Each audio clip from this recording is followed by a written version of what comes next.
Hi, it's Dr. Denise and I'm here in my wood and it's a lovely sunny day. I almost about to take my jacket off. If you've been watching my other videos, I've normally got a woolly hat on. So this is the first time this year without a woolly hat. And it's been lovely. I've been wandering around, just mindfully walking, looking at things, seeing what's coming up. We've got lots and lots of primroses, and the bluebells will be out in a couple of months' time because it's an ancient woodland and there's lots of them that'll be coming out. So I've just been just watching the changes. I've done my trail cams, so I'll be looking at the footage on that. But I've also been doing some quite physically demanding work.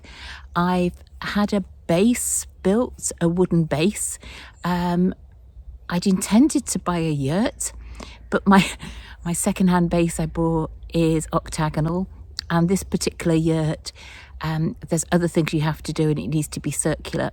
And it's impossible to change it. So I'm either going to have to get a yurt from a different company, and I really, really like this company, or what I think I'm going to do is to go for a tent with cover. It's going to be considerably cheaper, and I think that would suit the wood and me more than the yurt. Anyway, more on that to come.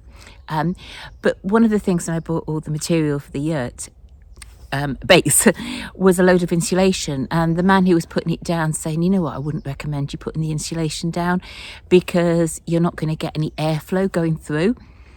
But he left it all here because he's a worker. He'd have to pay for for disposing of it at the recycling centre. So today I have done 7 walks back and forth from where it was piled to my car. And it was about 240 steps each way. So that's a fair amount of exercise. But it's all in the car, and the recycling booking is for Thursday, so it can stay in the car until then. And I like doing my physically demanding work, and I like doing it at my pace. I could have got the wheelbarrow out, but the big pieces, and I don't think that would have been helpful. And sometimes you think, how can I relate this to other situations? You think a tool is going to be helpful, but sometimes just doing it slowly, mindfully, the easy way, might be a slower way. But hey, I don't think, particularly when I'm down at the wood, I don't have to do it the fastest way. And I think sometimes with other things, like when I'm cooking, I have my own quiet way of making my Sunday lunch. And, it's the way that works for me. So should I do it another way? I don't know. But I like being at my wood. I so like being at my wood.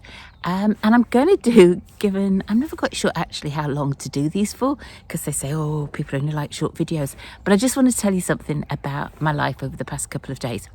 So last week I was 67.5, which is this important milestone, because it's halfway between being 60 and 75. And I wrote about that. And I've also changed the name of my newsletter to reflect it's way more than retirement. Although when I started with my research, 5 or so years ago, then research was the focus back then, but it's gone beyond it now. And yesterday I went to my beautician for my facial, and she suggested I had microneedling because that would be good because it's going to stimulate more collagen. Well, didn't really know anything about microneedling. Hadn't looked into it, but it's like little needles that are apparently putting your skin under trauma. And it wasn't the relaxing facial that I'd intended to have, but apparently it's going to be really good for my skin. But I ended up with quite a lot of pain. I also have very sensitive eyes, and my eyes kept on watering yesterday. So when I got back from having my facial, got back about early lunchtime, I just felt ill. I felt ill because I had a bad head and I couldn't take painkillers, and I couldn't see properly because my eyes were watering. And I know that's happened before when I've had other sort of facials and they do things around my eye area. So yesterday it was just like, well, let's just go with it, see what's happening. Watch Bergerac on TV, watch The Bay on TV, watch some other light TV. I went to bed at 9 o'clock. Woke up this morning absolutely fine. And today, Tuesday, was the day I started working again with a personal trainer. I haven't worked with one for 18 months, maybe a bit longer than that. And I used to always have one, and then COVID hit and I stopped having one. And then I started with another one, but then I stopped because it's like, do I really want to be spending all this money on this? I'm spending money going stately with the Mazai on other things. But functional fitness is really important to me. And I have this real struggle with getting up off the floor. People say, do yoga and that will help. And I've been to yoga classes and I just like, there might be beginners, but I'm like even before beginners. So anyway, so I've been working with Jess today and she got me doing all sorts of things so that she could measure where I was up to with different exercises, and I wasn't as bad as the things as I thought I was. But I had to do this exercise about, or use this bit of kit about hamstrings. And that's really important apparently to help me get up off the floor, which is one of the areas that I struggle. And you sort of like sit on it and you put a lever and then your bottom goes down. And it's like, whoa, I'm just so scared. I don't want to do it. Can't I just use equipment? I know. But I know that sometimes we have to take ourselves and we have to do things that we don't want to do and that are a struggle, because then they're going to be easier for us and then it'd be better for next time. So I'm going to post a picture up of this bit of kit, not with me on it, just to I guess to say that sometimes we have to go beyond the things that we're comfortable with. And I sent a message to somebody yesterday who had thought about coming on one of my woodland retreats and has said it's taken her way too much out of her comfort zone. And I told her about somebody I used to date who was a retired chief police inspector. And we used to go to gigs together and, you know, we got on fine. This fizzled out with COVID. But we spoke afterwards and he said that he's now stopped going to gigs because he doesn't like going out in the dark. And I'm thinking, but you were ex-chief police inspector. But he's just now, or the last time we spoke, which is well over a year ago, he's concerned and doesn't feel confident driving at night. And when I was married, I used to say, oh, I don't want to drive at night. And living on your own, sometimes you have to.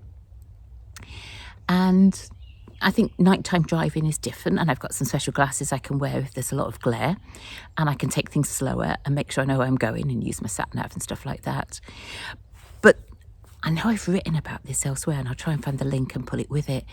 But it's really important as we're getting older that we don't allow ourselves or our lives to contract, that we keep ourselves open and broader and try out new things. And, you know, in many aspects of my life, I do try out new things like the game ranger trailing and living with the Mazai and stuff like that. But it's also being at the wood. And I used to wait and do things with my partner and have him in control and me as like assistant because he's much more practical than me. But I now do things on my own and I work out how to do things, and most things there is a way, and just like I said earlier, it might not be the most efficient way, but it's the way that works for me.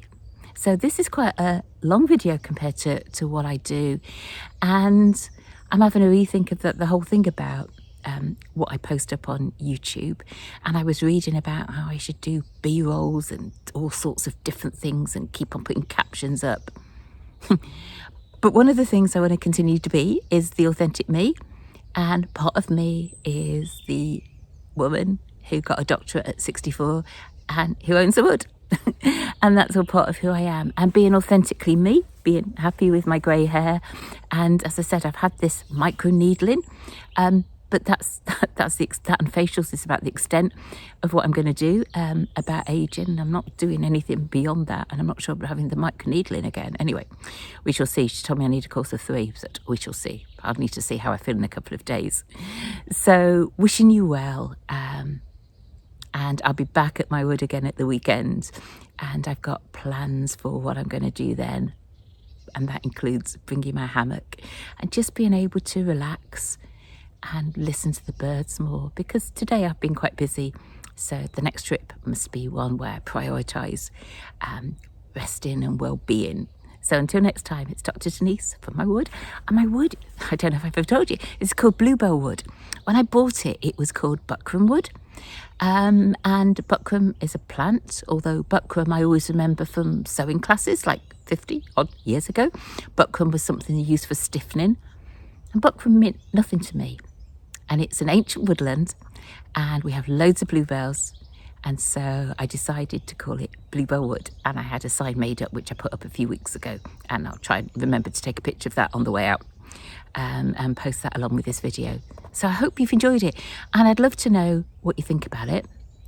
And I probably ought to change the name of this YouTube channel to something more related to aging and where I'm heading, rather than talking about careers, which is what I was doing over 10 years ago when I first started. So until next time, it's Dr. Denise from Bluebell Wood. Take care. Bye.